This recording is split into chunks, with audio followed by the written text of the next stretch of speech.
그때 정말 새벽 4시까지 저 어디야 강남에서 사람들이 잠 안 자고 막 미친 듯이 막 날뛰고 그랬죠. 그게 뭐냐면 찬양의 대상이고 찬양의 동기인데, 그때 한국은 축구를 찬양했던 때였습니다.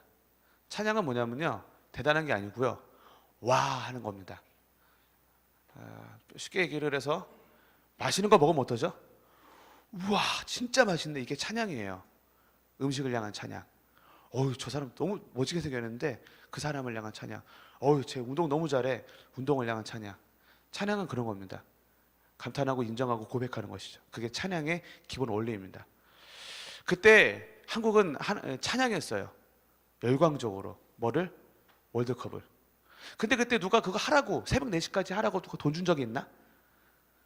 누가 뭐 하라고 막 요구하고 강요한 적 있나요? 없었죠. 찬양은 터져 나오는 겁니다. 자연스럽게. 경험에 의해서. 먹고 나면은 이 먹은 경험에 의해서 자연스럽게 시키지 않아도 와 이거 진짜 맛있네 라고 나오는 것이죠. 예.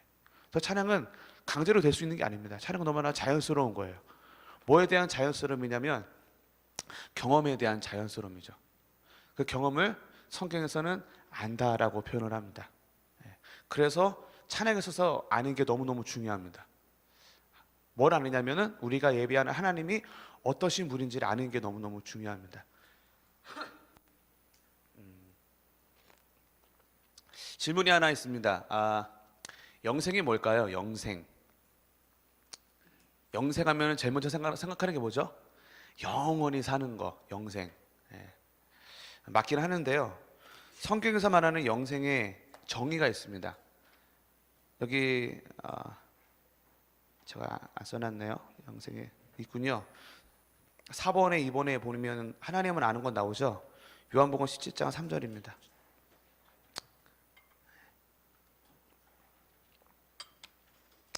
요한복음 17장 3절. 이 부분이 찬양에 있어서 참 중요합니다. 다 같이 함께 읽겠습니다. 시작. 영생은 곧 유일하신 참 하나님과 그가 보내신 자 예수 그리스도를 아는 것이니이다. 영생이 뭐라고요? 성경에서는 영원히 산다는 얘기가 없죠. 영생에 대한 정의가 나오는데, 영생의 정의는 하나님 아버지와 그의 아들 예수 그리스도를 아는 것이 영생이라고 말합니다. 찬양의 시작은, 동기는 영생이어야 합니다. 그 말은 찬양의 시작은 하나님을 아는 것입니다. 여기서 말하는 아는 것이라는 것은 원어로는 기노스코라고 그러고 아다라고 얘기를 하는데, 히브리어에 보면은, 헬라어에 보면은 안다라는 게 두 가지 의미가 있습니다. 한국에서는 그냥 안다 그러는데 여기서는 두 가지 의미로 안다라가 표현이 되죠. 지식적으로 아는 것과 경험적으로 아는 것이 언어가 구분이 돼서 표현이 되거든요. 근데 여기서 말하는 안다라는 그 뜻은 지식적으로 아는 게 아니고 경험적으로 아는 것을 안다라고 표현합니다. 이 똑같은 의미의 언어가 창세기 4장 1절에 나옵니다. 창세기 4장 1절에서 한번 여기서 말하는 안다라는 그 의미가 어떤 의미인지를 좀 찾아봤으면 좋겠어요. 창세기 4장 1절에 여기서 말하는 안다라는 의미가 나옵니다. 찾아서 한번 보세요. 창세기 4장 1절에서는 안다라는 의미가 어떤 의미로 표현되어 있는지.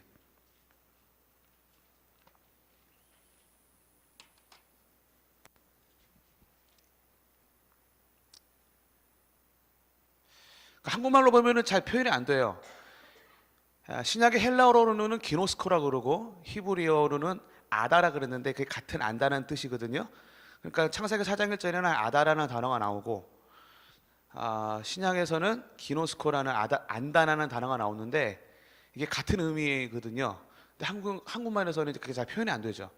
근데 4장 1절에 그 안다라가 원어로 아다인데 라는 의미가 나오거든요. 안다라는 의미가. 어떤 단어가 그 안다라는 의미인 것 같아요? 4장 1절에 동침이라는 단어가 바로 요한복음 17장 3절에서 말하는 안다라는 의미와 같은 뜻의 표현입니다. 동침함에. 인간이 서로 알 수 있는 많은 관계가 있는데 가장 가까운 관계가 부부 관계라고 얘기합니다. 제 순례 선교사가 제 부인인데요. 여러분 혹시 순례 선교사 아세요? 안다라고 말할 수 있겠지만 여러분들이 아는 건 지식적으로 아는 거지 경험적으로 아는 건 아닙니다. 여러분들은 저의 부인이 순례 선교사에 대해서 아는 거고요. 저는 순례 선교사를 압니다. 왜냐면 이제 15년 됐거든요. 결혼해 산지. 예. 그래서 여러분들은 순례 선교사에 대해서 말할 수 있을 거예요. 선교사고 여자고 나이가 몇 살이고 그거는 순례 선교사에 대한 이야기지 순례 선교사의 그 본질에 대한 이야기는 아닙니다. 결혼하신 분들은 제가 말하는 거 알 거예요. 저도 이제 15년 정도 살다 보니까 우리들만 아는 그것들이 있죠. 순례 선교사가 살짝 이렇게 행동을 하면 그거는 기분 나쁘다는 뜻이에요. 그땐 조용히 해야 돼요. 그건 아무도 몰라요. 우리 둘만 알아요. 순례 선교사가 이렇게 할 때는 배고프다는 뜻이에요. 그때 빨리 밥을 사줘야 돼요. 그건 저만 알아요. 아무도 몰라요. 15년 동안 한 인격체를 알기 위해서는 뭐가 필요하죠? 책으로 공부해야 되나요? 책으로 할 수 있는 부분들이 있어요. 근데 한계가 있습니다. 한 인격체를 알기 위해서는 유일한 방법, 그 사람과 함께 살아야 됩니다. 같이 먹고 자고 싸우고 삐지고 모든 걸 다 같이 해야 돼요. 한 장소에서. 그래서 성경에서는 구원이다. 또 다른 말로는 영생이다로 말합니다. 영생은 영원히 사는 게 아니라 그것뿐만 아니라 지옥에서도 영원히 살죠. 영원히 사는 것만 말하면 답이 안 나옵니다. 그래서 영생은 하나님 아버지를 아는 것이죠. 어떻게 해요? 책으로 하는 것이 아니고 경험적으로 아는 것이죠. 그래서 이 시대의 예배자들의 가장 큰 문제는 뭐냐면 하나님에 대해서는 너무나 잘 알아요. 근데 문제는 뭘까요? 하나님을 모르죠. 하나님을 모르는 사람은 진정한 예배자가 될 수가 없습니다. 쇼할 수 있어요. 흉내낼 수 있지만 절대로 진짜 예배자는 될 수가 없어요. 왜냐하면 다시 한번 말하지만 예배는 찬양은 뭐라 그랬죠? 반응이에요. 어떤 경험에 대한 반응. 뭘 먹었을 때 오 진짜 맛있네. 근데 진짜 맛있나라고 말하려면 뭐를 해야 돼요? 먹어야죠. 먹어봐야죠. 먹어보지 않고 맛있나라고 말은 할 수 있어요. 근데 그건 쇼하는 거죠. 흉내낼 수는 있지만 오 진짜 맛있나라고 말은 할 수는 없어요. 하나님을 예배하기 위해서는 우리가 예배는 하나님에 대한 반응인데 하나님의 성품에 대한 하나님을 아는 것에 대한 반응을 예배라고 합니다. 사실 그래서 이제 제가 피아노만 좀 도와주시겠어요? 우리 이 찬양을 한번 했으면 좋겠는데요. 이 찬양을 하면 이제 다 구분이 됩니다. 하나님을 아는 사람과 하나님에 대해 아는 사람이 이 찬양을 통해서 구분이 돼요. 갑자기 이제 눈치 작전이 들어간 것 같아요. 어떻게 속여야 될 것인가 뭐 이런. 죄송하지만 절대로 속일 수가 없습니다. 이거는 내 안에 사는 이 예수 그리스도니 함께 찬양할까요?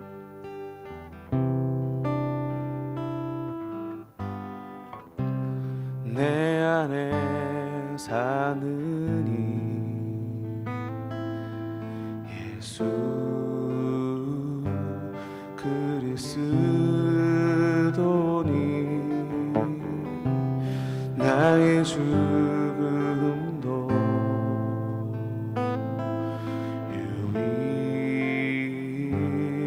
유익함이라. 내 안에 사는 내 안에 사는 예수 그리스도니 나의 죽음도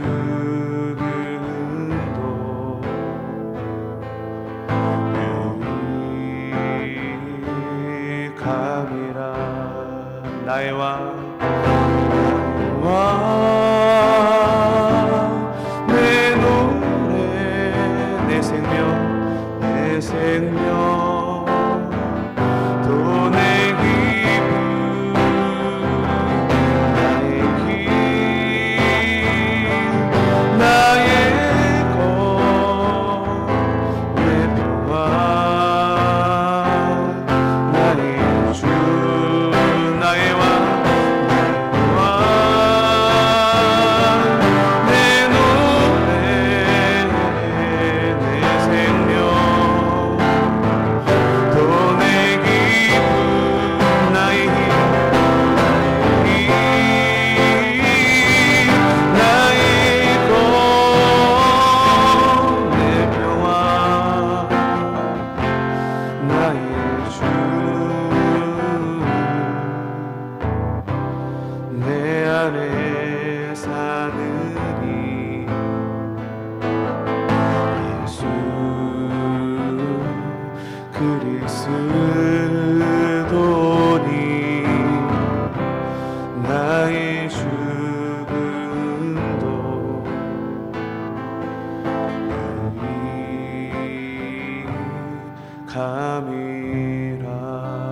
제가 일부러 이 곡을 선곡을 했는데요.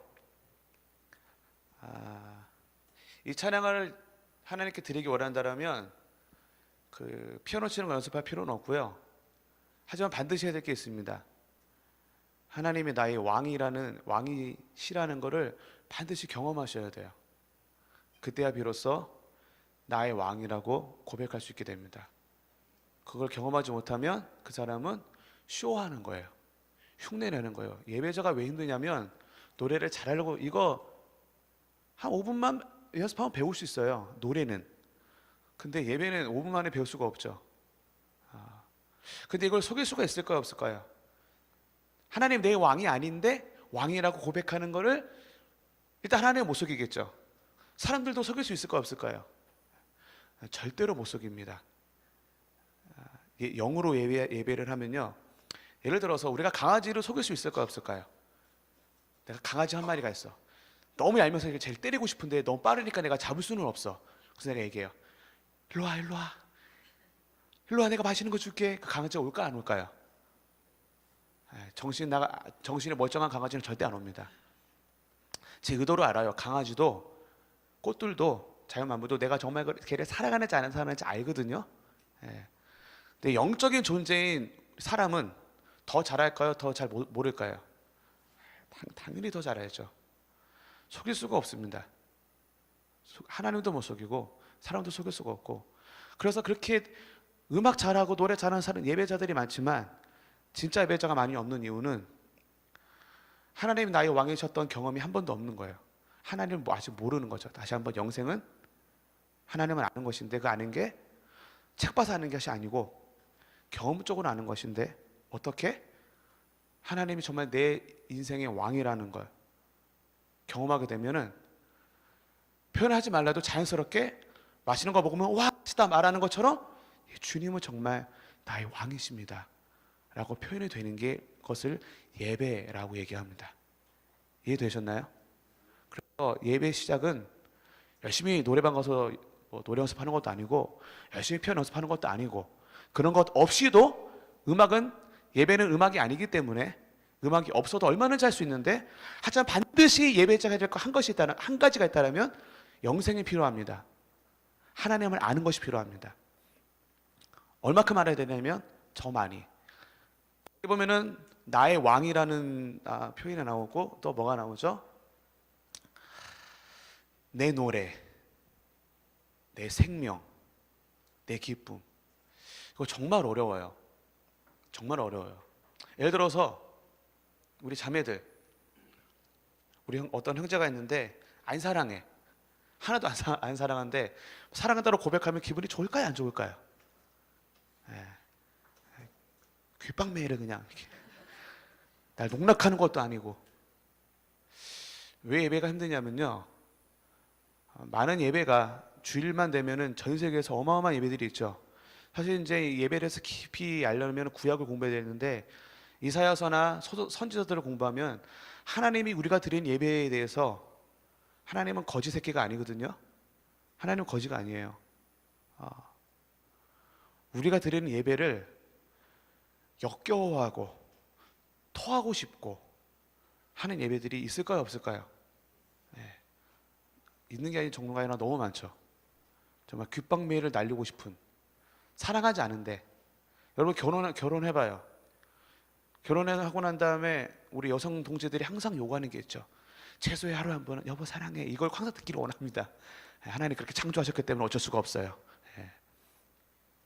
그런데 제가 우리 집사람한테 여보 사랑해라고 말할 때 정말 사랑해서 말하는 거랑 인생을 편하게 살고 싶어 말하는 거랑 구분을 할 수 있을까요, 없을까요? 절대로 속일 수가 없습니다. 불가능해요. 불가능해요. 그래서 정말 우리 부부 가운데 필요한 거는 내가 정말 제 부인을 사랑하는 것, 이게 정말 필요합니다. 그럼 자연스럽게 사랑한다는 고백이 나오고 행동이 나오죠. 우리가 예배 가운데 하나님을 사랑한다고 고백합니다. 왕이라고 고백하는데 정말 제가 힘들고 어려울 때가 참 많아요.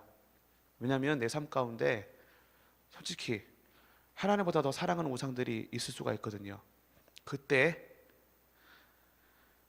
목사이고 선교사이고 찬양 인도자이기 때문에 또 나가서 사랑하지도 않는데 사랑한다고 말을 하게 될 때 하나님은 그 예배에 대해서, 그 고백에 대해서 역겹다라고 표현을 합니다. 우리한테 힘든 건 뭐냐면 박자를 잘못 치는 게 힘든 게 아니고요, 멜로디를 다 아름답게 치는 게 힘든 게 아니고, 이 찬양의 고백을 할 수 있도록 하나님을 더 깊이 알고 그 관계를 유지하는 게 정말 힘듭니다. 이 시대의 예배에 필요한 건 이 부분이 필요합니다. 그런데 우리는 이제 찬양팀이라 그러면 제일 먼저 찬양하니까 음악 생각하고, 찬양은 음악이기 때문에 열심히 모여서 연습하고 정작 해야 될 부분들이 없는 거죠. 근데 제가 이제 찬양팀 11개 정도 만들었다고 얘기하는데, 했는데 그 대전에 있는 그 찬양팀이 있었어요. 저는 주로 10대들 찬양팀을 만들었거든요. 우리는 연습을 하면 연습한 5시간 연습을 했는데 5시간 중에 음악 연습을 몇 분 했을까요? 한 30분? 네. 나머지 4시간 반은 뭐 할까요? 주장창 우리끼리 예배해요. 기도하고 예배하고 찬양하고. 그렇게 1년 정도 했었는데, 그러다부터 무슨 일이 벌어졌느냐, 10대들이에요. 뭐 찬양 무슨 유명하지도 않고 이름도 없어요. 근데 그때부터 하나님이 쓰기 시작하는데 걔네들이 모여서 뭐 아무것도 안 해요. 찬양만 하기 시작하면은 뭐 귀신 떠나가고 병자 낳고 뭐 이런 건 아무것도 안 해요. 더 중요한 거는 우리가 예배를 하면 불신자들이 와서 그냥 하나님을 믿어요. 영접해요. 왜냐하면 하나님을 만나기 때문에 그렇죠. 시편 22편 3절에 뭐라고 나오죠? 이제 너무 양이 많은데 달라니까 이제 좀 제가 이렇게 왔다가리 갔다리 하면서 하고 있거든요. 양해를 해주시고요. 시편 22편 3절에 이렇게 말씀하십니다. 이스라엘의 찬양 중에 계시는 주여, 주는 거룩하시니이다. 주님이 예배자를 찾으시고, 좀 이따 또 말씀드리겠지만 요한복음에 보면 하나님이 신령과 진정으로 예배하는 자들을 찾으시고, 이 예배하는 자들이 모인 공동체, 이 예배 공동체에 주님이 임재하십니다. 임재하면, 살아계신 하나님이 그곳에 계시면 말이 필요 없어요. 오히려 우리가 하는 말들과 행동들이 하나님의 역사를 더 방해를 하죠. 하나님이 임재하시면, 지성소 예배에 들어가면 말할 필요가 없어요. 말을 사실 해서도 안 돼요. 그냥 하나님이 계시는 거예요. 하나님과 계시는 거를 세상 사람들이 누구든지 부인할 수 없도록 봤어요. 그 하나님을 믿어야 돼요, 안 믿어야 돼요? 믿어야죠. 뭐 말로 표현할 수 없는데, 왜냐하면 영적인 얘기는 하나님 영이시니 영으로 우리는 예배하는데, 영적인 일이기 때문에 그 예배 가운데 설명할 수 없고 이해할 수 없지만 확실히 하나님 계시는 걸 부인할 수 없어요. 그러면 그냥 뭐 귀신 쫓겨나고 병자 낳고 뭐 전도하는 거는 너무 쉬운 거예요. 그래서 대전에 제가 세웠던 많은 찬양팀 중에 대전에 했던 그 찬양팀이 제일 기억에 남는 찬양팀인데, 모이면 아무 소리 안 하고 예배를 시작해요. 그냥 막 기타줄 끊어지고 막 피해서 막 물집이 날도록 막 계속 찬양을 하는 거예요. 그리고 이제 30분 정도 맨 마지막에 헤어지기 전에 잠깐, 제가 우리 찬양팀이랑 잠깐 연습하죠. 그 정도로. 모르는 찬양 있어? 한번 불러보자. 다 됐지? 자, 다 가. 다음 주에 모이면 또 예배해요. 기도는 기도 세미나에서 배울 수 있는 게 아니고, 기도는 기도하면서 배우는 거고. 그래서 제가 순복음에서 신학할 때 기도 클래스가 있었거든요. 기도 클래스가 뭔지 아세요? 매주 화요일 산곡산에 올라가서 밤 10시부터 새벽 5시까지 기도하는 게 기도 클래스였어요. 그래서 밤 10시에 제 이름을 적어요. 그 기도 시작해요. 그냥 기도해요. 그냥 새벽 5시에 다시 또 제 이름을 적어요. 그러면 기도 클래스가 한 주 패스한 거예요. 그렇게 패스를 몇 년을 해야 졸업을 시켜준다는 슬픈 이야기가 또 있죠. 학기 중에는 비가 오나 바람이 부나 상가산에 올라가, 상가산 문 닫혔을 때는 청계산 올라가서 밤새도록 기도하는 거예요. 누가 강의하나요 그때? 가르쳐주는 아무것도 없어요. 기도하는 거예요. 저는 그때 기도를 가장 많이 배웠거든요. 마찬가지입니다. 예배는 예배 세미나에서 이런 것들의 예배에 대해서는 배울 수 있을 거예요. 근데 정말 예배를 배우기 원한다면 마지막 그 6번에 있나 골방 예배 이렇게 써 있는데, 예배는 예배하면서 배우는 겁니다. 방법이 없어요. 진짜 좋은 예배자가 되기 원한다면 예배 때 와서 여기서 예배하는 것도 중요하지만 매일매일 삶 가운데 하나님의 임재를 사모하는 마음으로 주님의 얼굴을 구하고 내가 개인 예배자가 되지 않으면 그것을 통해서 내가 말했던 것처럼 예배는 경험해야 되는 건데 하나님을 경험하지 못하면 쇼해야 돼요. 근데 쇼로는 아무런 일이 나타나지 않습니다. 하나님도 기뻐하지 않으시고 기뻐하는 뿐만 아니라 역겨워하시죠. 사랑하지도 않는데 그런 거 역겨워하시고 그 팀을 통해서는 아무런 일이 일어나지 않습니다. 일이 일어날 때도 있어요. 상당히 하나님의 역사를 방해하죠. 그래서 저는 지금 제가 여러분들이 이제 저를 잘 모르고 있기 때문에 제가 엄청나게 부드럽게 지금 얘기하고 있거든요. 선교제에서는 이렇게 얘기 안 해요. 정말 엄청나게 무섭게 얘기해요. 영적으로 분별에 대해서 또 헛짓거리 한다거나 바로 너 내려가. 그러면 걔는 한 달 동안 마이크를 못 잡아요. 하나님을 방해했으니까. 하나님의 영광을 가로챘으니까. 예배를 방해했으니까. 적이에요. 예배의 적. 사탄이 아니고 예배자들입니다. 예배팀이 찬양팀이 가장 큰 예배의 적입니다. 앞에 나와서 생쇼를 하는 그 인간들은 아주 그냥 싸그리 잡아갖고 구석에 쳐넣어서 그냥 예배가 뭔지를 그냥.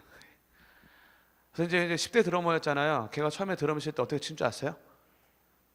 이제 걔가 순종을 해서 박자를 심플하게 치기 시작했는데 아직도 몸짓이 심플하지가 않아. 이렇게 쳐요. 이렇게 치면 되는데 걔는 나를 보라 이거지. 왼손을 그냥 막 내려가.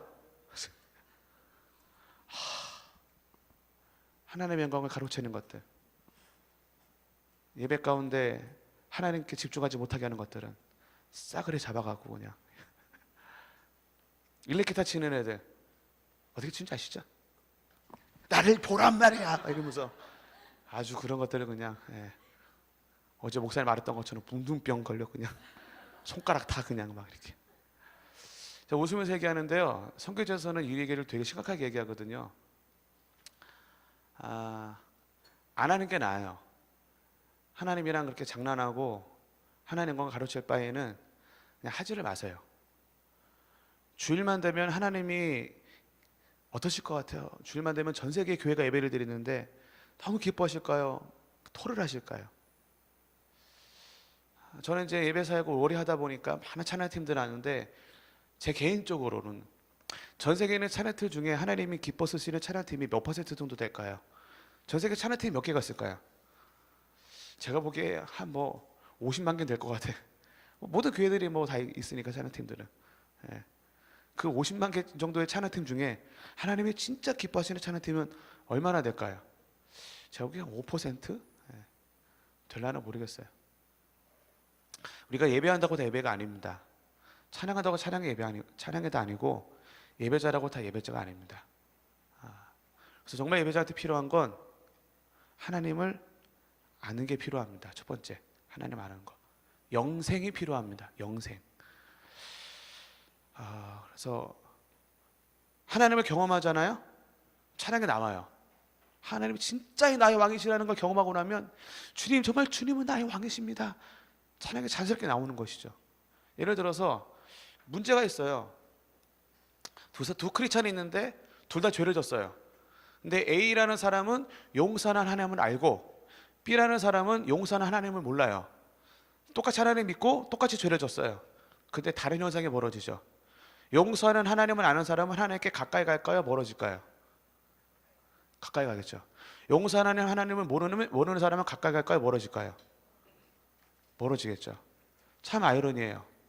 같은 하나님을 믿고 같이 죄를 졌는데 반응은 달라요. 왜 그럴까요? 하나님을 몰라서 그래요. 용서하시는 하나님을 알면 죄를 지으면 질수록 하나님께 더 가까이 가야 될까요? 더 많이 도망쳐야 될까요? 더 가까이 가야죠. 용서하는 하나님을 모르면 죄를 지을수록 어떻게 될까요? 덜씩 도망쳐야죠. 하나님을 아는 게 필요합니다. 하나님을 어느 정도 경험해 보셨죠, 여러분들은?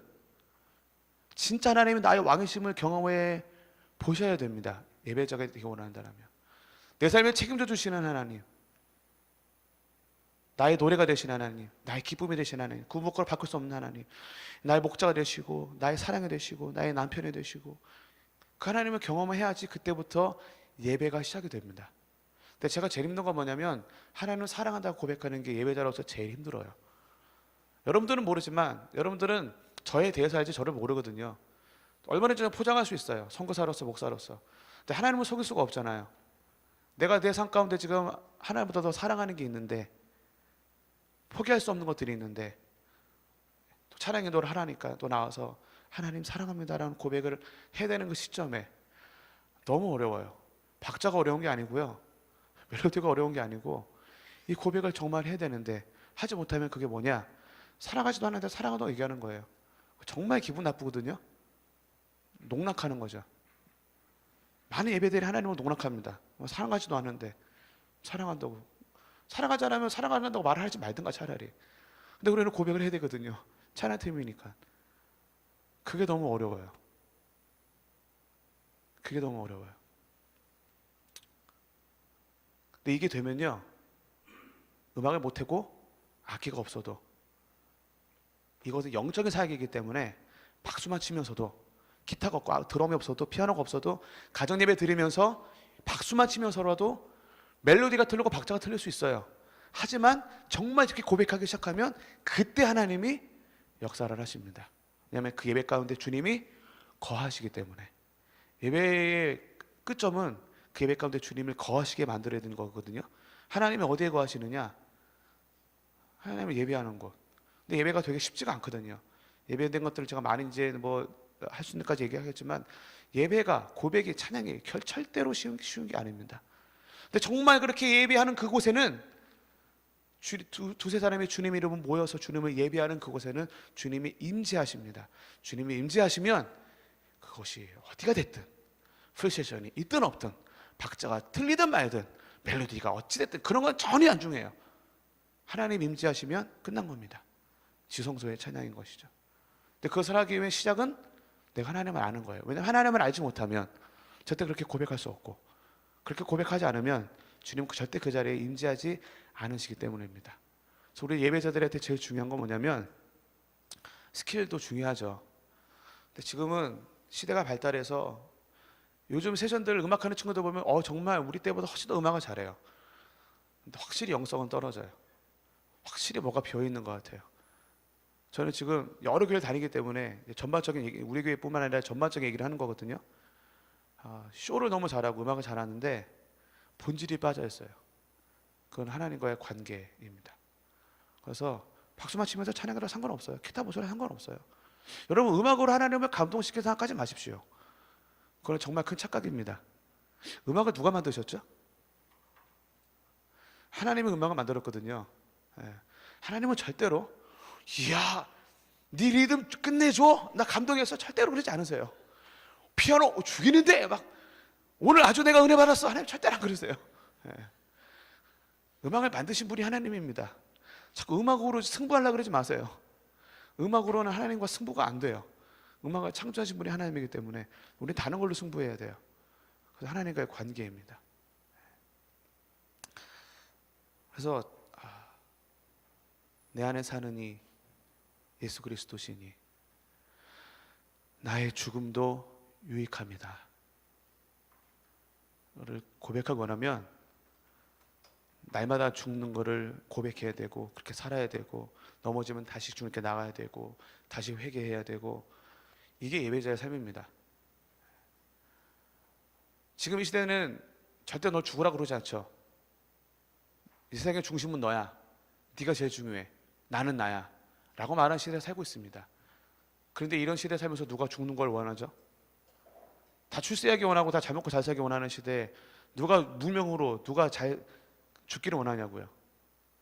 그런데 이 고백이 찬양 고백하기 원한다면 그런 삶을 사셔야 돼요. 그렇지 않으면 이 찬양을 고백하는 순간 다시 한번 그 순간은 쇼가 되는 거고, 하나님을 구역질 나게 만드는 게 그것밖에 안 됩니다. 그래서 예배자가 힘듭니다. 그래서 예배가 힘든 겁니다. 다시 한번, 첫 번째는 하나님을 아는 것, 경험적으로 아는 것이죠. 용서하는 하나님을 경험해 보셨나요? 많이 용서받는 사람이 더 큰 사랑을 알게 되는데, 진짜 용서받는 사람이 용서의 하나님을 고백할 수 있고, 진짜 내 인생을 책임져 주시는 하나님이 경험한 사람만이 주님이 신실하다고 고백할 수가 있고, 정말 내가 큰 죄인이라는 것을 아는 사람이 하나님의 사랑을 고백할 수 있습니다. 사실 이제 그 두 번째 시간에 구약과 신약 예배에 대해서 이제 얘기를 이제 나누겠지만, 또 다른 이 시대의 예배 사역의 큰 문제는 뭐냐면 구약의 예배를 모른다는 겁니다. 율법을 모른다는 겁니다. 사실 이건 이제 설교 주제 중에 너무나 중요한 부분인데, 김관식 목사님 많이 말씀하시잖아요. 율법과 복음. 질문이 있습니다. 복음이 왜 필요하죠? 율법 때문에 복음이 필요합니다. 만약에 율법이 없다면 복음이 필요할까요? 안 필요할까요? 율법이 없다면 은혜가 필요할까요? 안 필요할까요? 율법이 없으면 은혜가 필요 없습니다. 은혜가 필요합니다. 은혜가 왜 필요한지 아세요? 율법 때문에 은혜가 필요합니다. 그래서 이제 율법의 예배가 있고 은혜의 예배가 있는데, 진짜 은혜의 예배를 알기 위해서는 뭐를 알아야 되는 줄 아세요? 율법을 알아야 됩니다. 구약시대 때 구약 예배를 알아야 신약 예배를 드릴 수가 있어요. 구약에서 예배를 한번 드리는데 얼마나 쌩 난리를 치면서 예배를 한번 야훼라는 여호와라는 이름을 한 번은 부를 수 있었는지를 깊이 경험해야 그제서 비로소 은혜의 예배를 드릴 신약 예배를 드릴 수가 있습니다. 근데 이 시대는 율법과 구약을 잃어버린 시대이기 때문에 진짜 은혜를 경험하기 참 힘듭니다. 은혜만 얘기하죠. 하나님이 너를 사랑해. 하나님은 왜 나를 사랑하셨어야만 했죠? 그렇게 질문이 들어가서 율법으로 가야 됩니다.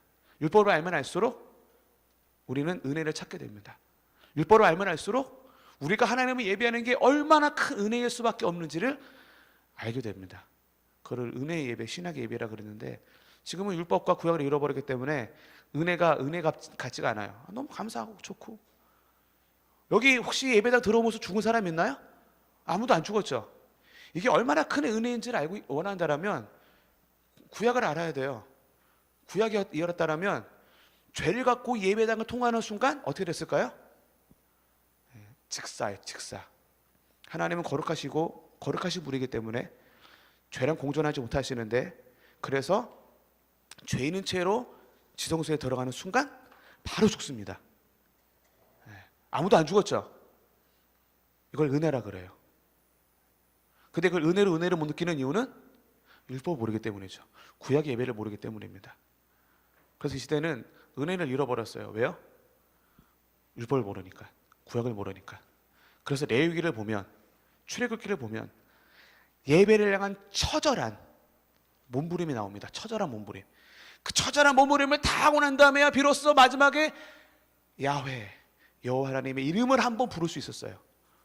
이름을 한번 부르기 위해서 소 잡고 막 피 뿌리고 쌩 난리를 치고 다 갈아입고 하고 난 다음에 야훼. 근데 우리는 아무 때나 어디서나 그냥 하나님 부르는데 아무런 은혜를 못 느끼죠. 왜요? 율법을 모르기 때문에, 구약을 모르기 때문에 그렇습니다. 그래서 이 시대는 구약의 예배가 회복되어져야 됩니다. 예배자들 가운데 구약의 예배가 회복되어져야 됩니다. 그때서야 비로소 우리가 하는 예배가 얼마나 큰 은혜인지를 깊이 경험하게 되는 것이죠. 그래서 율법을 아는 깊이만큼 은혜를 알게 됩니다. 구약을 아는 깊이만큼 신약을 알게 됩니다. 이런 걸 다 하기 시작하면은 10시간 20시간 필요하겠죠. 오늘 이제 베이스만 얘기를 하는 건데요. 이런 기본적인 개념들을 알고서 여러분들이 이제 말씀을 읽고 준비했으면 좋겠는데요. 그래서 다시 한번 정리를 하면 아침 강의가 첫 번째 파트에 하나님을 아는 게 필요합니다. feel이 아니라 우리가 예배하는 하나님을 느끼는 것보다 더 중요한 건 우리가 예배하는 하나님이 어떠신 분인지 아는 게 중요한데, 그 아는 거는 성경에서는 영생이라고 얘기합니다. 지식적인 것이 아니라 경험적으로 아는 것이죠. 그 경험적으로 아는 하나님을 알기 위해서는 열심히 공부하는 것뿐만 아니라 그 하나님과 함께 사는 게 필요합니다.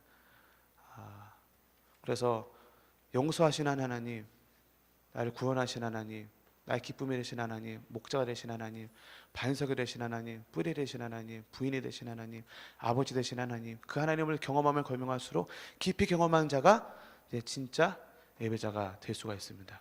그리고 예배는 음악이 아닙니다. 음악이 없어도 악기가 만들어지기 전에 예배를 어떻게 했을까요? 예배를 못했나요? 천만의 말씀. 악기가 없을 때도 악기라는 게 그런 기구가 만들어지기 전에도 얼마든지 예배했습니다. 왜냐하면 예배는 음악이 아니니까.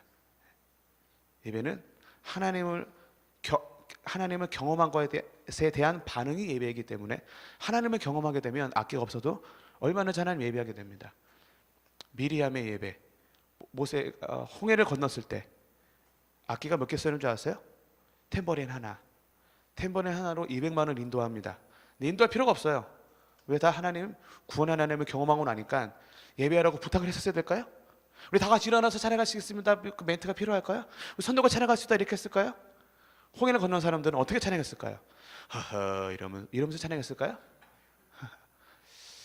그 구원한 하나님을 경험하면, 그래서 예배에 대한 이 찬양에 대한 부분들이 남미 사람들이 앞서간다는 게 문화적으로다가 그 사람들은 일어나세요 말하자라도 이미 다 일어나 있어요. 하나님에 대한 감격이 있는 것이죠. 구원의 감격. 대한민국 새벽 4시까지 밤새 박수를 쳤던 그 감격이 잠을 못 자게 하고 소리를 지르게 했던 것처럼 구원의 하나님을 경험하게 되면, 그 하나님을 알게 되면 얌전히 앉아서 예배하는 건 정말로 힘듭니다. 그건 제가 남미에 가서 참 많이 경험해요. 쉽지가 않아요. 빠르게 찬양하고 정말 내가 이제 준비한 찬양이 나 기쁨에 춤추리 주 날 구원했으니 어찌 잠잠하리. 누가 지었는지 모르겠지만 정확히 표현한 거예요. 나 구원받았어요. 근데 좀 이게 참 쉽지가 않아요. 구원받으면은 정말 그걸 경험하게 되면은 좀 이렇게 획가닥하죠. 그래서 홍해를 건넌 사람들이 미친 사람들처럼 대한민국 외치면서 밤새 소리를 지르는 사람보다 더 미친 사람들처럼 풀세션이 없어도 탬버린 하나로 그렇게 예배할 수 있었던 이유는 예배의 동기는 음악이 아니고 하나님을 아는 것이기 때문에 그렇습니다. 그 구원한 하나님을 알면 음악을 몰라도 강원도 할머니처럼 분명히 찬양이 끝났지만 9절 10절까지 말도 안 되는 멜로디와 가사로 하나님을 얼마나 찬양을 할 수가 있습니다. 그 찬양 가운데 주님이 거하시면, 임하시면 끝난 겁니다. 말이 필요 없어요. 근데 이제 우리 예배하면은 음악부터 생각하고 노래부터 생각하고, 그래서 아직도 우리 아마존에 있는 찬양팀은 싱어의 반이 여전히 노래를 못해요. 어떻게 이렇게 꾸준하게 노래를 못할까 하는 친구들이 있는데 괜찮아요. 볼륨을 내리면 돼요. 그래서 그 친구들은 볼륨이 상당히 낮죠. 근데 그 친구들이 전혀 시험이 안 들어요. 왜요? 예배와 볼륨은 아무런 관계가 없거든요. 예배는 싱어들은 목소리로 예배하는 것이 아니고 예배하는 그 태도와 삶으로 주님 예배하는 거기 때문에 사람들이 하나님을 그들을 통해서 만나는 건 그들이 하나님을 예배하는 모습을 통해서 만나는 거지. 쟤 정말 노래 잘한다. 내 인생을 하나님께 드리겠어. 그런 일은 절대 일어나지 않기 때문에 싱어들은 목소리로 예배하지 않습니다. 그래서 그 사람들이 되게 찬양을 못하지만 모두가 인정하는 진정한 크리스찬이기 때문에 그 사람들이 정말 주님은 나의 왕이십니다. 내가 주님을 따르겠습니다. 이렇게 고백할 때 그 모습을 보면 은혜 안 받기가 어려워요. 우리가 알거든요. 그 사람들 어떻게 살고 있는지. 정말 그렇게 사는 사람이 주님을 따르겠습니다 고백을 하니까 사람들이 맞아, 내가 주님을 따라해. 주님 우리의 왕이셔. 이렇게 되는 거죠. 제가 이제 선교사로서 이렇게 설교를 하게 되면 참 감사한 게, 선교사이기 때문에 제가 순종과 헌신에 대해서 설교를 하면은 좀 더 임팩이 커요. 왜냐면 저는 아마존에서 10년을 살았거든요. 그래서 제가 가서 순종에 대해서 막 하면은 별 얘기 없어도 한마디면 끝나요. 아마존에 10년 살았습니다. 순종하시기, 이렇게 하면 이제 임팩이 큰 거죠. 그거는 제가 설교를 잘해서가 아니라 제 삶이 말을 하는 것이죠. 예배자들은 목소리로 말하면 안 되고 삶으로 말을 해야 됩니다. 정말 처절하게 사는 사람이 하나님을 처절하게 따르는 그 모습을 볼 때 하나님이 그 사람을 쓰시는 거지, 처절한 인생을 살지 않는데 목소리만 좋은 사람은 하나님을 농락하는 거고 예배를 방해하는 거고 하나님의 원수가 될 수 있습니다. 그래서 예배자에게 필요한 건 하나님을 아는 것, 그리고 하나님을 고백할 수 있도록 하나님과의 그 관계를 유지하는 것. 그렇게 내가 살다가 주일날 수요예배 때, 가정예배 때 내가 이렇게 살다가 삶의 연속 성장 가운데 그 시점에 내가 그 하나님을 고백하는 것 뿐입니다. 근데 삶이 빠진 삶이 빠진 예배의 이 고백은 농락하는 거예요. 쇼입니다. 거짓말이에요. 자꾸 하나님 그게 속이려고 하지 마세요. 하나님 절대 속지도 않을 뿐더러 개도 안 속고 사람도 안 속습니다. 사랑하지도 않는데 사랑한다고 고백하면 하나님 정말 열받습니다. 그래서 능력이 안 되면 노래를 못 부르면도 아니고 음악을 못하면 아니라 하나님을 사랑하지 않고 하나님이랑 관계가 되지 않고 하나님을 알지도 못하는데 자꾸 아는 척하고 쇼하려고 그러지 마세요. 이게 예배의 기본입니다. 가정 예배에서 기타 없어도 돼요. 피아노 없어도 되고요. 근데 하나님을 아는 삶은 필요합니다. 가정 예배에서 그거 하나 갖고 박수 치면서 보혈 찬양. 보혈 찬양을 진짜 부르기 원하시면 뭘 알아야 되는 줄 아세요? 나를 정말 용서하신 하나님. 내가 얼마나 큰 죄인인지를 알면은 보혈 찬양 뭐 잘하지 말라고 잘할 수밖에 없어요. 주의 보혈 능력이 얼마나 능력이 있는지 나 같은 이 죄를 용서하신 그 보혈의 능력을 알게 되면 뭐 그냥 찬양이 나오는 것이죠. 왜 안 되느냐? 그걸 경험하지 못하니까 찬양이 안 나오는 거예요. 이게 예배의 시작이고 기본입니다. 이해하십니까? 예. 음식이 준비됐다는 아름다운 이야기가 있어서 잠시 드시고 2부를 휴식 하도록 하겠습니다.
이제부터 제가 좀 말을 빨리빨리 하고 제가 선교사 스타일로 좀 세게. 예.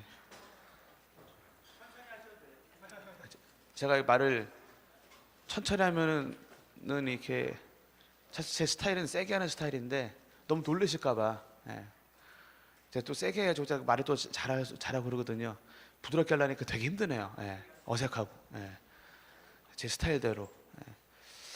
사실 이제 2번이 되게 중요하거든요. 찬양의 대상. 내가 이거를 이제 안다는 이유가 이거 얘기하고 시작하면 너무 얘기가 많고 사실 좀 이렇게 이해하기도 어려운 부분들이 있고 하는데 조금 얘기를 해볼게요. 인본주의와 신본주의거든요. 대상. 찬양의 대상은 누구죠? 하나님이라고 다 얘기를 하는데 문제는 그렇지 않다는 데 문제가 있습니다. 방금도 사실 이제 저기 피아노 치는 친구가 예배 사역을 하니까 고민이 있어서 저한테 물어봐서 대답을 해줬는데요.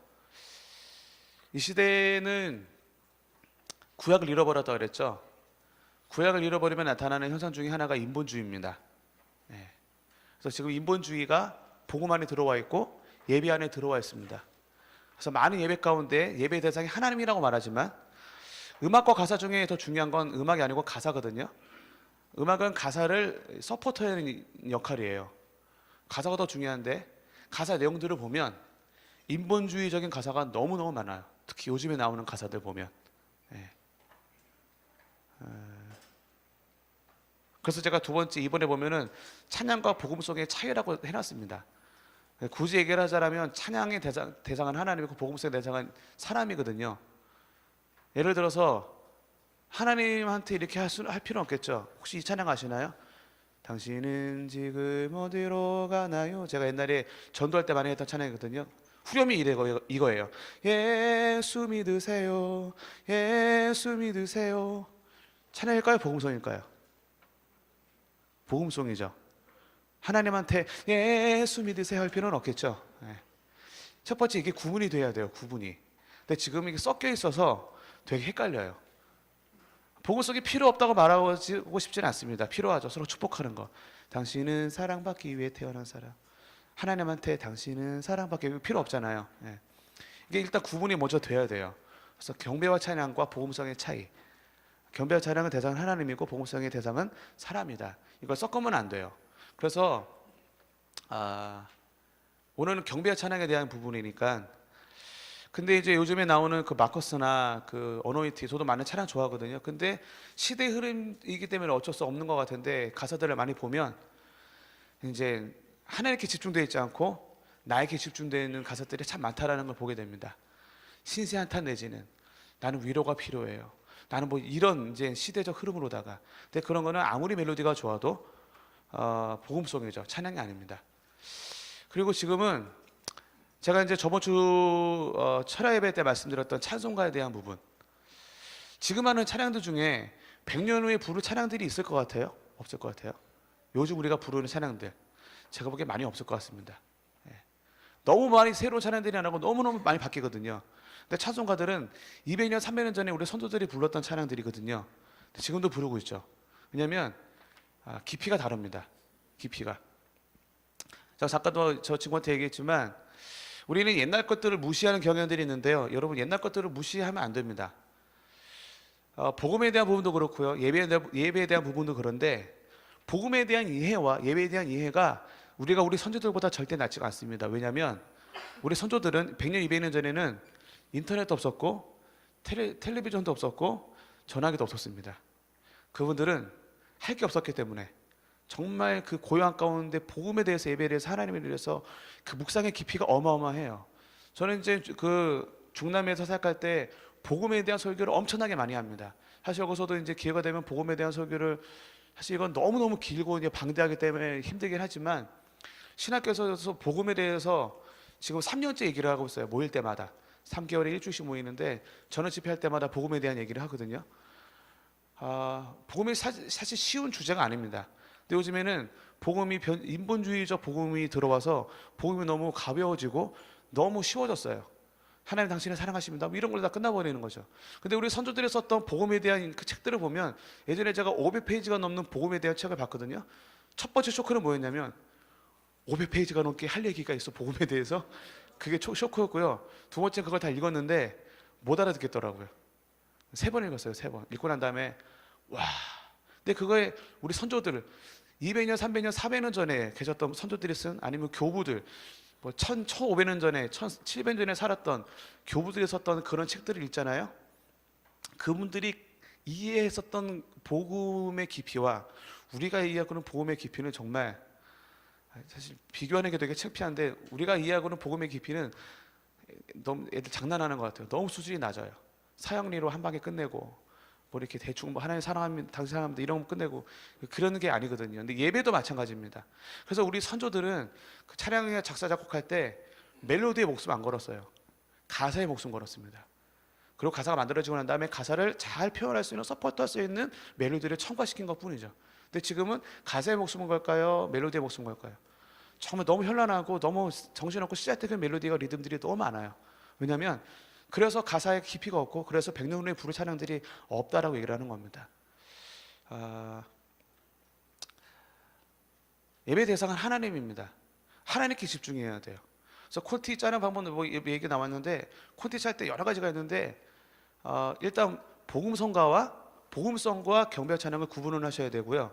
그 리스트를 정할 때, 여러분들은 뭐 어떻게 정하는지 모르겠지만 전 리스트 정하는 게 보통 일이 아니거든요. 찬양 순서 정하는 거. 왜냐하면 밥하는 사람들이 2가지 부류가 있다 그래요.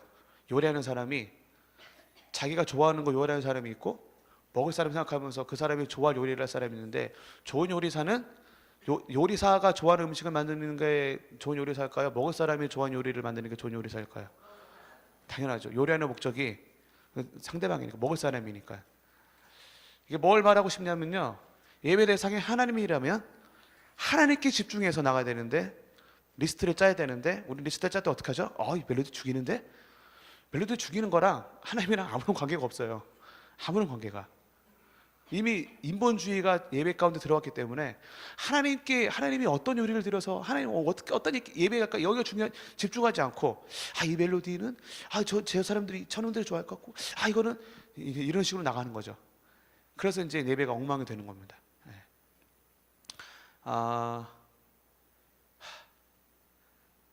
너무 할 말이 많아서 정리를 해야 되는데, 그래서 인본주의 예배에 대해서 되게 많이 경계하셔야 되고 깨어 있어야 됩니다. 구분할 줄 알아야 됩니다. 첫 번째 구분은 가사입니다. 자꾸 멜로디에 집중하지 마세요. 가사로 구분을 하실 수 있어야 되고, 예배 준비하면서 리스트를 짤 때 하나님 어떻게 기쁘게 해드릴까, 하나님 어떻게 고백하고 인정하고 영광을 돌릴까, 여기에 집중하면서 짜셔야 됩니다. 거기 복음성과 이제 사람을 향한 부분들이 필요하죠. 헌신할 때. 사실 이제 거기 리스트 짜는 거 보면은 이제 시편 100편으로 짜는 방법도 있고, 지성소로 짜는 방법 여러 가지가 있는데, 이제 뭐 감사도 들어갔다가 회개했다가 이제 나중에 맨 마지막에는 헌신하고 결단할 때에는 복음성 같은 것들이 필요하죠. 내가 고백하는 거. 내가 주님을 이렇게 따르겠습니다. 그러니까 복음성에는 서로 축복하는 것도 있지만, 나에게 집중이 돼서 하나님 내가 주님을 따르겠습니다. 하나님한테 뭐 주님을 따르라고 말할 필요 없잖아요. 그렇죠? 그건 내가 따르는 거죠. 그래서 이것도 굳이 말하자면 복음성으로 분류할 수 있는데, 그것도 필요해요. 마지막 내가 결단할 때는. 그런데 그게 예배의 위치에 중앙에 차지하면 안 된다는 거죠. 예를 들어서 주님 말씀하시면 내가 나가리다. 경배 찬양일까요? 복음성일까요? 복음성이죠. 하나님한테 이렇게 요구할 필요 없잖아요. 따라야 돼. 말이 안 되는 거예요. 그러니까 이런 것들을 구분을 하셔야 돼요. 주님 뜻대로 살기로 했네. 하나님한테 주님 뜻대로 살라고 우리가 말을 할 수는 없잖아요. 그죠? 복음성에 대한 결단에 대한 부분인 거죠. 그래서 이제 모든 가사들에는 그런 주제들이 있거든요.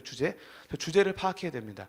어떤 주제를 말하고 있는지, 여기서 메시지는 무엇인지, 이 찬양의 주제는 무엇인지, 그래서 경배의 찬양인지 복음성인지, 이게 하나님을 향한 건지 나를 향한 건지 상대방을 향한 건지 구분을 하셔야 여기서부터 정리가 시작이 됩니다. 구분을 못하고 찬양했다가 복음성했다가 뭐 이랬다가 정신이 없어요.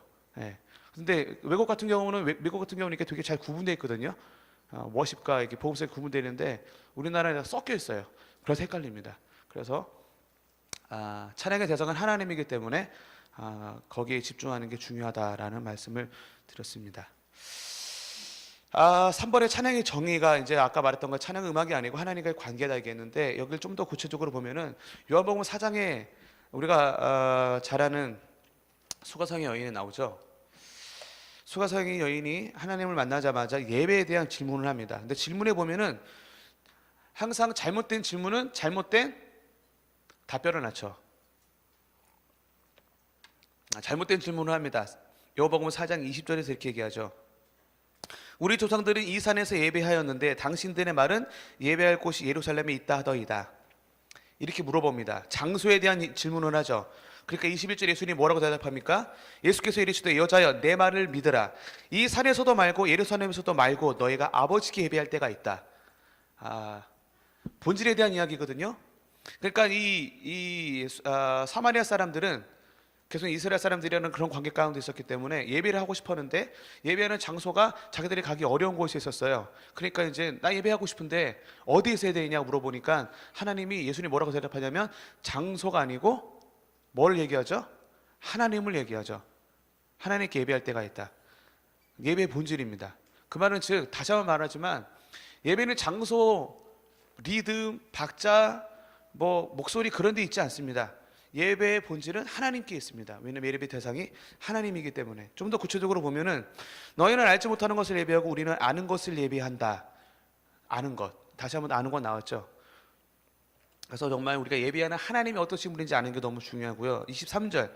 그래서 아버지께 참되게 예배하는 자들은 영과 진리로 예배할 때가 오나니 곧 이때라. 아버지께서는 자기에게 이렇게 예배하는 자들을 찾는다라고 얘기합니다. 하나님께서 예배하는 자들을 찾는데 24절이 예배에 대한 정의입니다. 예수님이 구약에 있는 많은 율법들, 많은 말씀들을 정의하셨거든요. 여기서 이제 예수님이 또 정의라는 예배를 정의를 합니다. 예배에 대한 정의가 24절이죠. 하나님의 영이시니 예배하는 자가 영과 진리로 예배한다. 이게 좀 더 정확한 표현의 해석인 것 같아요. 신령과 진정도 있지만 영어나 그 스페인어나 원어 보면 이제 진리로 영과 진리로 예배하는 게 예배인 거죠. 진리. 성경적으로. 성경에서 말하는 성경적 예배가 제일 잘 나오는 말씀이 어디인 것 같습니까? 예배에 대한 베이스의 말씀들이 성경에 어디에 나와 있는 것 같아요? 진짜 예배를 알고 싶으면 어느 말씀을 연구해야 되냐면 시편을 알아야 됩니다. 시편에 모든 예배 모델들이 다 있거든요. 요즘 예배자들은 음악은 공부하지만 시편은 공부를 안 해요.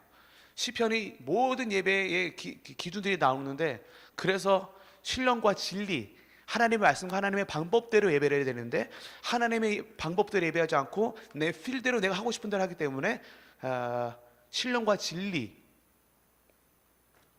예배를 하지 못하는 일들이 벌어집니다.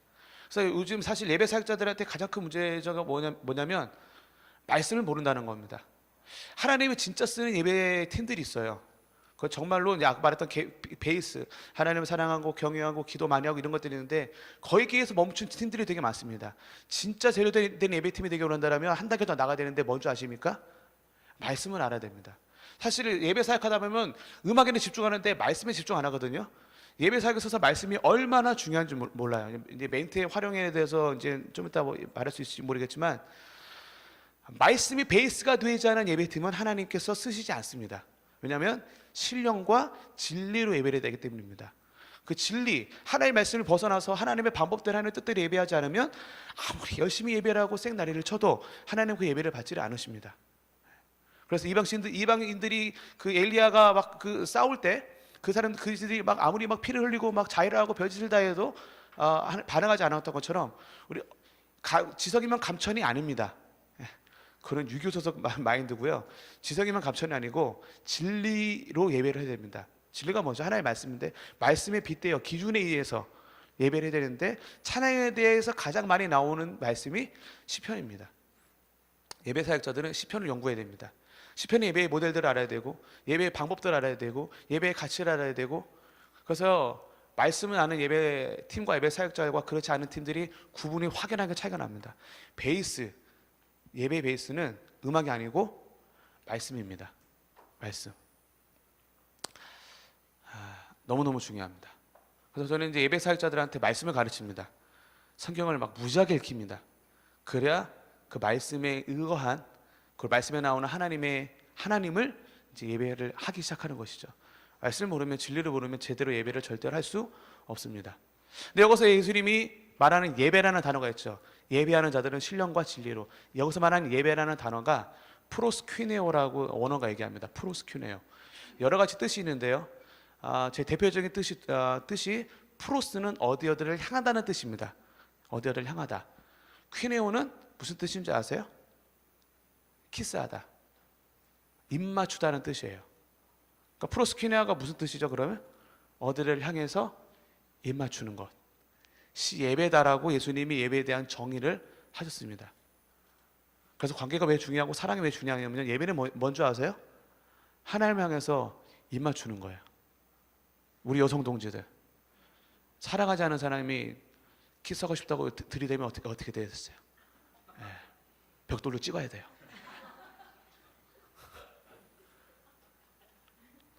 무섭죠? 사랑하지도 않은 사람이 나랑 뽀뽀를 하겠대. 와우. 예배는 프로스큐네요. 하나님을 향하여 입 맞추는 겁니다. 거룩한 성스러운 예식인 거죠. 아무나 입 맞추지 않은 것처럼 우리가 주님을 향하여 입 맞추기 원한다면, 그래서 아까 말했던 하나님만 하는 것과 그 하나님과의 관계를 유지하고 하나님을 정말 사랑하는 게 필요한 이유가 예배가 하나님 향해서 입 맞추는 것이기 때문에 그렇습니다. 그래서 예배의 정의입니다. 그것을 하기 위해서 필요한 게 신령, 내 영이 하나님의 발에가 서는 게 필요하고 진리 가운데 예배하는 게 필요합니다. 그런데 얼마나 많은 사람들이 입 맞출 때 그냥 입 맞추나요? 구약에서는 그 입을 한번 맞추기 위해서 아까 이제 좀 이따 설명하겠지만 그 난리를 한번 치고 야훼라는 이름을 불렀는데, 사람끼리 입 맞출 때에도 최소한의 예는 있어야 되지 않겠습니까? 입안을 좀 닦고 세수도 좀 하고 향수도 좀 뿌리고. 그냥 입 맞추면 안 되죠. 아무거나 입 맞출 수도 없고 그냥 입 맞출 수도 없습니다. 예배란 하나님과 입 맞추는 겁니다. 준비하는 게 필요하죠. 예배자들이 왜 준비해야 되느냐? 구약에서는 전쟁 나갈 때 예배자들이 앞에 나가거든요. 그러니까 예배자들이 늦게 온다. 싹 다 싸잡아서 어디를 동굴로 집어넣어서 이렇게. 안 돼요. 절대로. 저희가 저희 베네수엘라 팀들 같은 경우는 1시간 전에 안 왔다. 그럼 또 한 달 동안 마이크를 못 잡아요. 하여튼 왔는데, 우리 교회가 너무 좋은 게 찬양팀들이 다 앉아서 이렇게 기도하잖아요. 이게 얼마나 중요한지 몰라요. 예배자들은 그냥 예배하는 사람들이 아니고 연적 전쟁에 제일 앞에 있는 사람들이고 예배를 섬기는 사람들이기 때문에 준비 안 된 키스는 용납할 수가 없습니다. 아무나 하는 키스는 더더욱 용납할 수가 없습니다. 사랑하는 사람과 준비된 마음으로 키스를 해야 됩니다. 진짜 하나님이 나의 사랑이고 하나님이 하나님이시라면 하나님을 좀 제발 막대하지 않았으면 좋겠습니다. 하나님을 좀 거짓 취급하지 말고 지나가는 좀 그런 동네 양아치 정도로 생각하지 마시고 제발 좀 하나님을 하나님으로 좀 대했으면 좋겠어요. 하나님께 키스하는데 내가 누구여야 되고 어떤 태도가 필요한지는 굳이 얘기하지 않아도 알 것입니다. 여하튼 예수님이 말씀하셨던 예배의 정의는 프로스키네요. 또 다른 이 프로스키네의 또 다른 의미는 경배라는 단어가 같은데, 경배라는 한자도 이 배를 엎드려서 바닥에 이제 까는 걸 얘기합니다. 구약에서는 지금 은혜의 시대이니까 고개 빳빳이 들고 이렇게 예배를 하는데, 구약에서는 감히 그럴 수가 없었기 때문에 정말 구약에서 예배한다고 할 때는 자연스럽게 정말 의자가 없었죠. 그때는 바닥에 배를 깔고 아니면 좀 일어서서 이렇게 하나님 예배했는데, 시대가 바뀌다 보니까 편의에 의해서 이제 의자도 만들어지고, 요즘에 인터넷이 만들어져 있으니까 좀 비가 오고 좀 으실으실하고 좀 피곤하고 그러면 인터넷 켜놓고 이제 집에 자빠져서 베개 베고 예배드리고 이런 말도 안 되는 일들이 벌어지고 있는데, 프로스키네오의 또 다른 의미 중에 하나는 배를 깔고 엎드린다라는 의미입니다. 하나님으로 인정하는 것이죠. 그래서 아직도 이 시대에도 어떤 교회들은 예배자들이 정말 바닥에 깔고서 이렇게 와서 먼저 바닥에 깔고 이렇게 눕고 예배하는 다윗의 장막 팀이란 예전에 잠깐 사역했을 때에는 그 팀들은 그렇더라고요. 교회 들어오자마자 찬양 팀들은 바로 여기 단에 가고 배 깔고 이렇게 기도하고 예배하고 일어나서 이제 하는 때를 봤는데, 율법적으로 그렇게 해야 된다고 말하고 싶지는 않지만 태도에 대해서는 그렇게 해야 된다라고 얘기를 하는 겁니다. 왜냐하면 율법의 구약의 예배를 알게 되면 그렇게 하게 됩니다. 그렇다면 구약의 예배를 좀 살펴보면요, 여기 5-1번에 나오죠. 대제사장의 옷차림에 대해서 잠깐 나옵니다. 한번 찾아볼까요? 출애굽기 28장.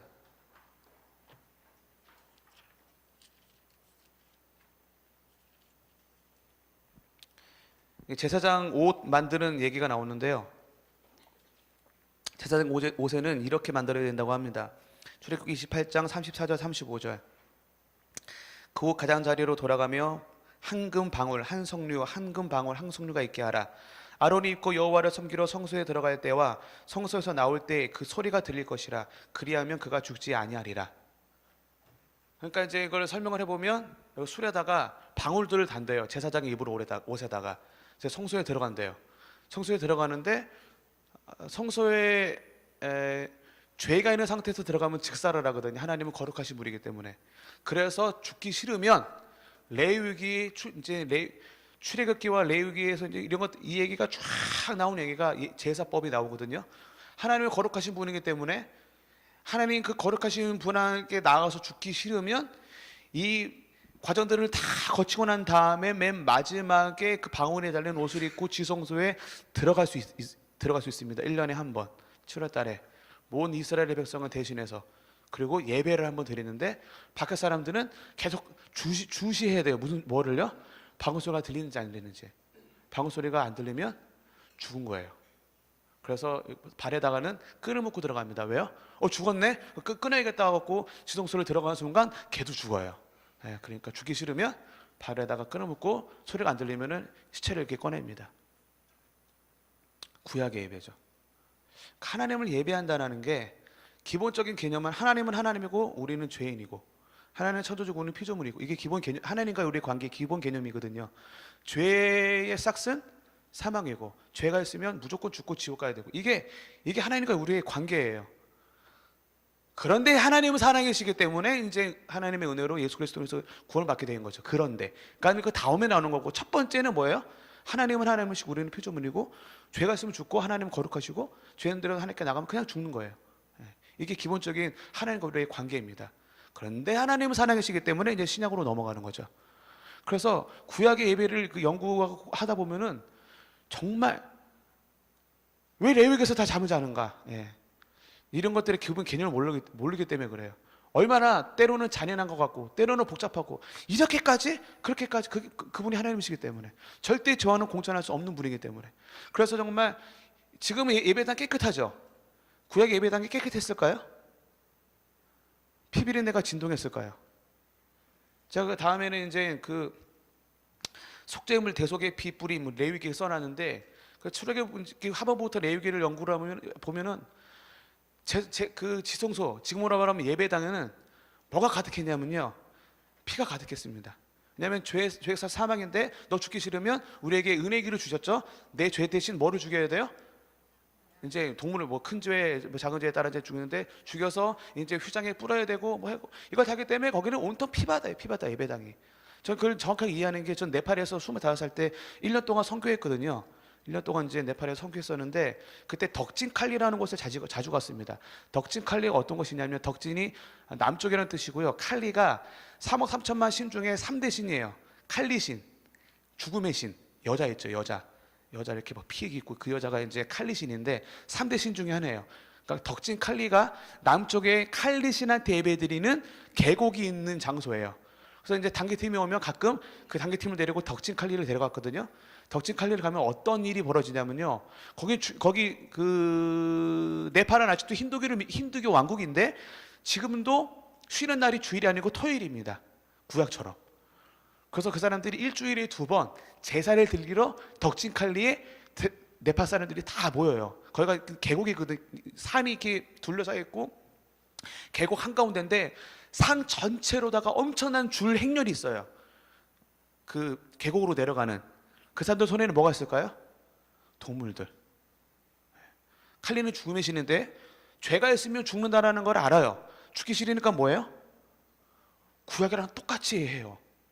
거기 가면은 제사장들은 아니지만 그 이제 그 따는 사람들이 있거든요. 목 자르는 사람들. 거기다 가면요. 하루 종일, 그러니까 사방팔방에서 산에서부터 그 계곡에서 그 많은 행렬이 동물을 갖고 거기 도착하면은 자기 죄를 대신해서 그걸 죽이고 그 각을 떠서 이렇게 하거든요. 뭐 구약이랑 똑같이 하지 않지만 개념은 똑같아요. 그래서 거기 딱 계곡에 가면은 피가 이쪽으로 이렇게 조그만 개울로 피가 막 이렇게 흘러요. 강처럼. 예. 왜 하루 종일 죽이거든요, 그거를. 처음에 거기 갔을 때 제가 얼마나 많이 울었는지 몰라요. 와, 예수 그리스도의 은혜를 모르면 이렇게 살 수밖에 없구나. 예수님이 아니셨으면, 은혜가 아니었으면 우리도 여기 올 때, 여기 예배당 올 때 뭐 동물 갖고 온 사람 있어요?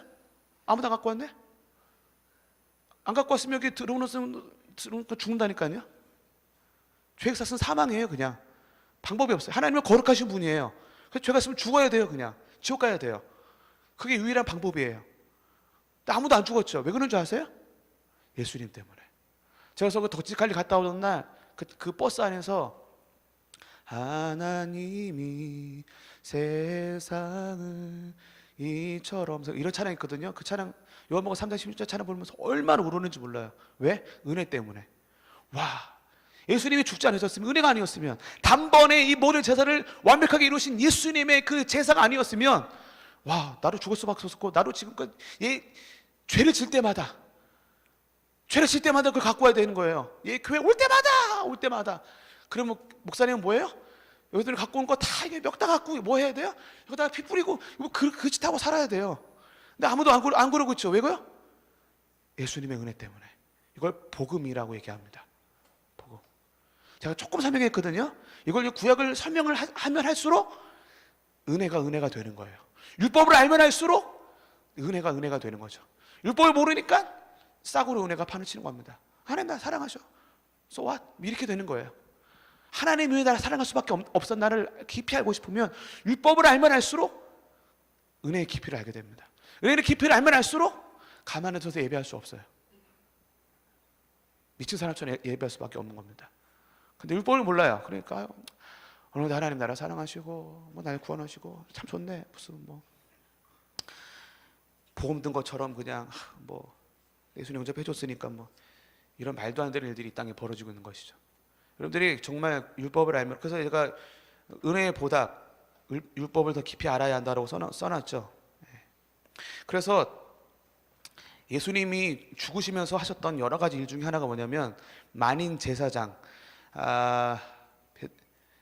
베드로전서 2장 9절에 너희는 만인 제사장이다. 만인 제사장이 뭐죠? 예전에는 제사장만 예배드릴 수 있었고, 제사장만 지성소에 들어갈 수 있었고, 제사장만 하나님의 이름을 부를 수 있었는데, 지금은 누구나 아무 때나 어디서나 하나님을 예배할 수 있는 이유가 바로 만인 제사장설인데, 그것을 이루신 분이 바로 마태복음 25장에 나옵니다. 예수님이 죽으실 때 어떤 일이 벌어졌느냐? 예수님이 죽으실 때 마태복음 25장 50절 51절에 이렇게 말합니다. 뭐라고 말씀하시죠? 마태복음 25장 마태복음 25장에 50절 51절이 없는데요.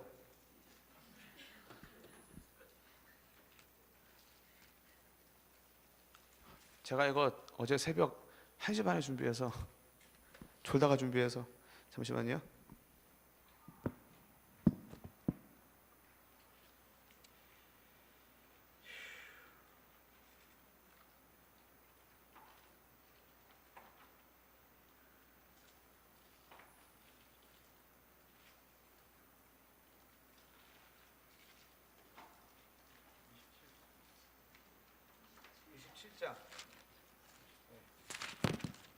마태복음 27장입니다.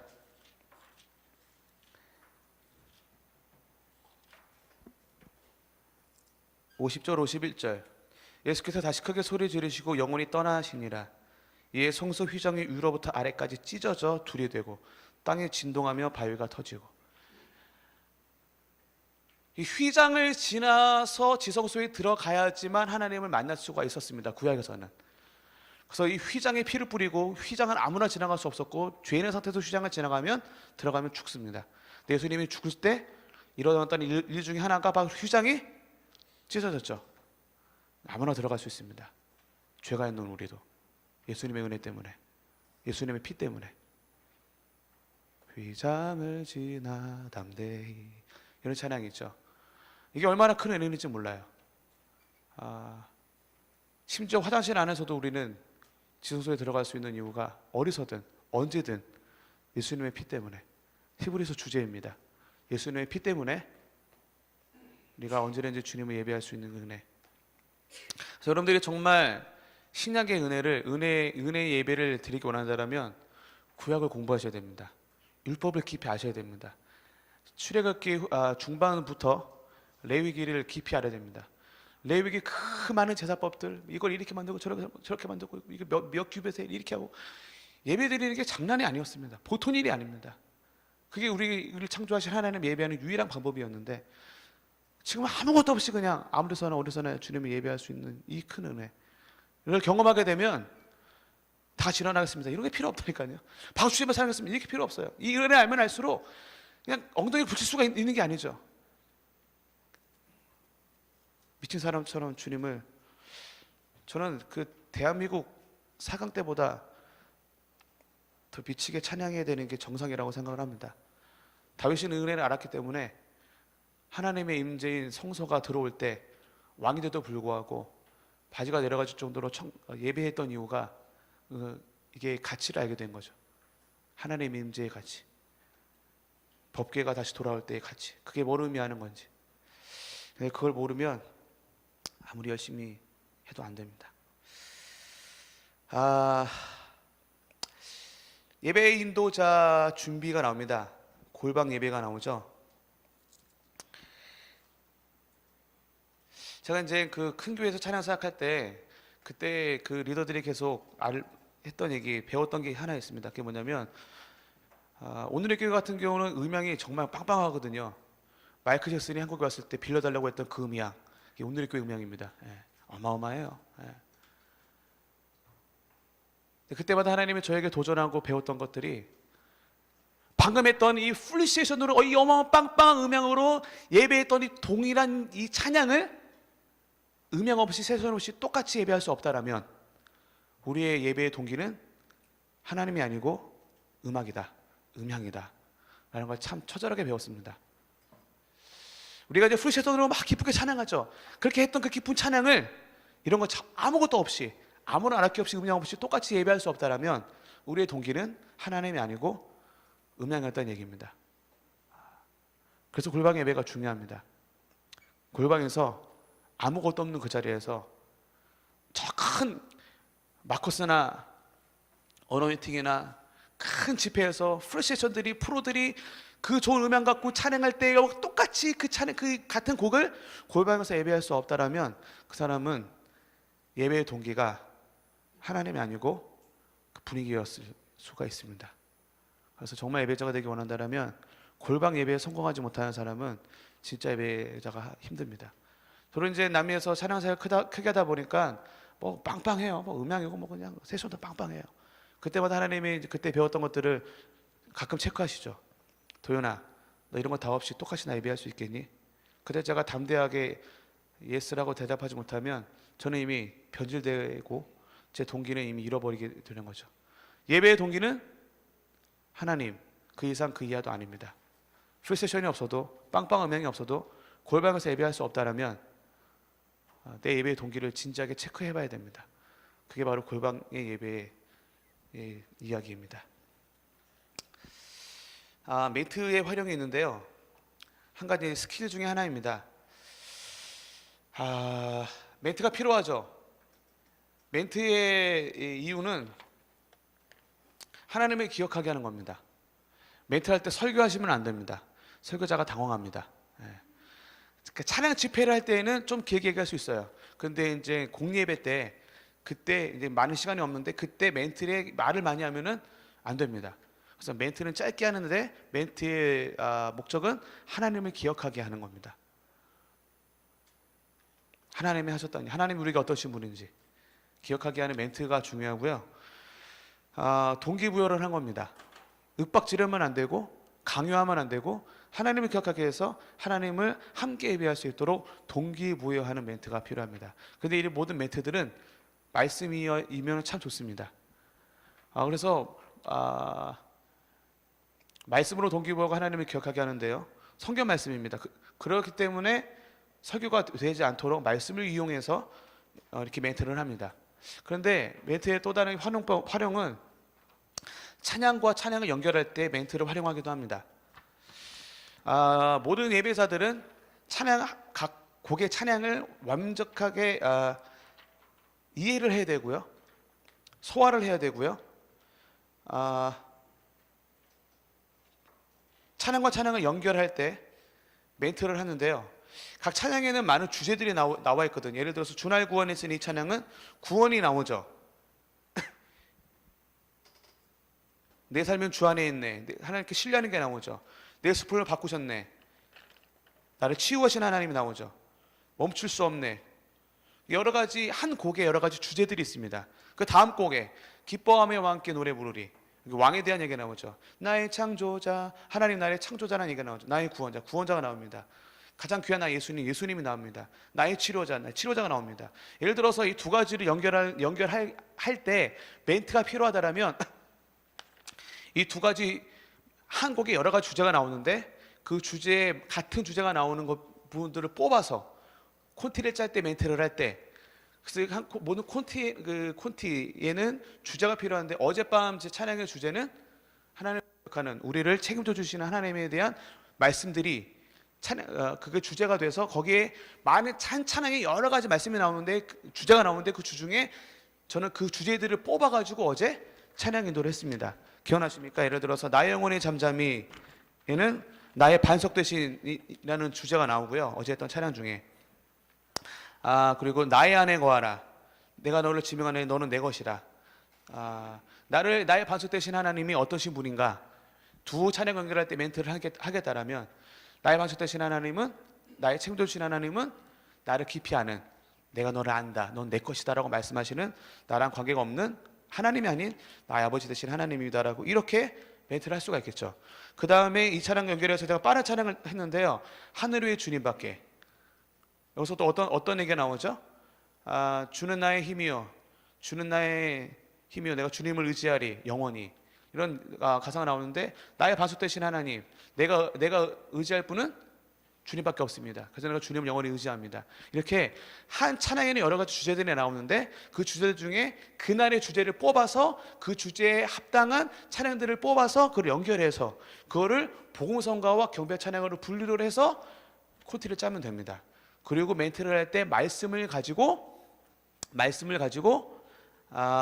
하나님을 기억하게 하는 동기부여해서 하나님을 예배할 수 있도록 멘트를 하면 됩니다.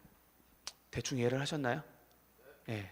그래서 콘티를 짤 때 인도자들이 좀 어려워하는데, 이런 주제로 하면 되고요. 그 시편이나 시편 100편이나 시편에 나오는 찬양들, 지성소의 찬양들을 보면 짧게 설명을 하면 감사함으로 그 문에 들어가며, 감사함으로 콘티에 보편적으로 우리가 하는 부분들인데, 감사 찬양을 하시고 그 다음에 뭐 하죠? 물두멍과 거기서 이제 자기 죄들을 씻고 태우거든요. 그래서 회개하는 찬양, 감사 찬양, 회개 찬양, 그 다음에 지성소에 들어가서 하나님의 임재 찬양, 그 다음에 결단하는 찬양. 이제 보편적으로 할 때는 이제 이런 식으로, 이런 순서로 찬양 리스트를 짜면은 좋습니다. 감사 찬양, 회개 찬양, 임재 찬양, 그리고 결단하는 찬양들을 주로 이렇게 많은 예배 인도자들이 사용하는 리스트 순서입니다. 끝으로 해야 될 부분이 이제 거룩에 대한 부분입니다. 제일 어려운 부분, 제일 힘든 부분입니다. 제일 힘든 게 하나님을 사랑하는 거고요. 그 다음 어려운 게 거룩을 유지하는 것 같습니다. 매일같이 예수 그리스도의 보혈을 의지해서 회개해야 되고요. 근데 예배할 때마다 사단이 하는 전략 중에 하나가 뭐냐면, 사단이 예배하지 못하도록 항상 합니다. 끊임없이, 변함없이. 어제나 오늘이나 그 인간도 아주 동일한 친구이기 때문에 변함없이 하는 게 있는데, 저를 정죄합니다. 제가 어떻게 사는지 사단은 다 알거든요. 앞에서 예배하려고 그럴 때마다 네가 선교사냐? 네가 어떻게 이렇게 저를 정죄하죠. 넌 안 돼. 예. 그때마다 우리가 의지해야 될 분은 예수 그리스도의 보혈을 의지해서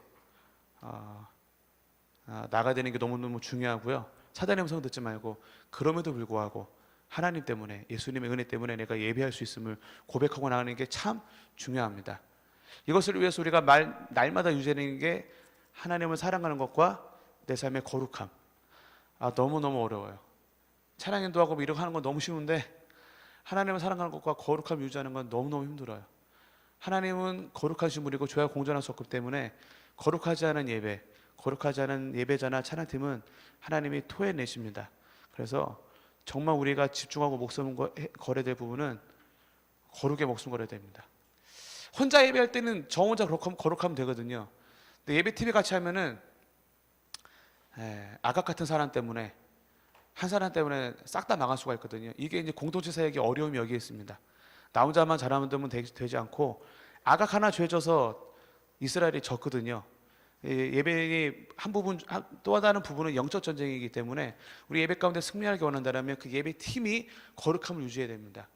여러 가지 방법이 있지만 이거 하나님은 개인적으로 하나님을 사랑하는 것과 그 예배 팀이 거룩함을 잃어버리면 음악을 할 수 있고 시원할 수 있지만 예배할 수는 없습니다. 그래서 우리가 이 부분에 대해서 사랑과 거룩에 집중하고 살아야 좋은 예배자가 될 수가 있습니다.